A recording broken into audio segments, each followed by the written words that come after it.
কিছু কিছু মানুষ আছে দেখবেন, এরা জন্ম থেকেই পোড়া কপালের হয়। পরিবারের কাছে অবহেলা, অবজ্ঞায়, অভাব অনটনে বড় হয়ে দাম্পত্য জীবনেও চরমভাবে অসুখী হয়। নিজের শখ, আহ্লাদ, চাওয়া পাওয়ার কোনো মূল্য এরা পায় না। জন্মের পর থেকে পরিবার এবং বিয়ের পর থেকে নিজের সঙ্গীর কাছেও প্রাপ্য মূল্য, অধিকার এবং সম্মানটুকুও পায় না।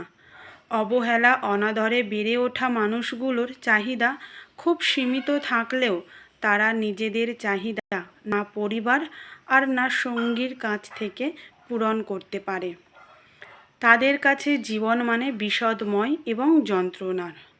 যারা পরিবার থেকে নিজের ইচ্ছে, স্বপ্ন এবং প্রত্যাশা পূরণ করতে পারে না, তারা স্বপ্ন দেখে বিয়ের পর সঙ্গী অন্তত তাদের বুঝবে, দাম্পত্য জীবন সুখের হবে। কিন্তু সেই স্বপ্ন যখন দুঃস্বপ্নে পরিণত হয়, তখন তারা জীবনের শখ আহ্লাদকে বিসর্জন দেয়। একজন মানুষ হিসাবে ভালোভাবে বাঁচতে যা যা প্রয়োজন তারা সেটুকু পায় না। আমৃত্যু অভাববোধ আর ভালোবাসার সংকট নিয়ে তারা হতাশায় মুখ থুবড়ে পড়ে থাকে। একমাত্র উপরওয়ালা ছাড়া তাদের খোঁজ কেউ রাখে না, কেউই রাখে না।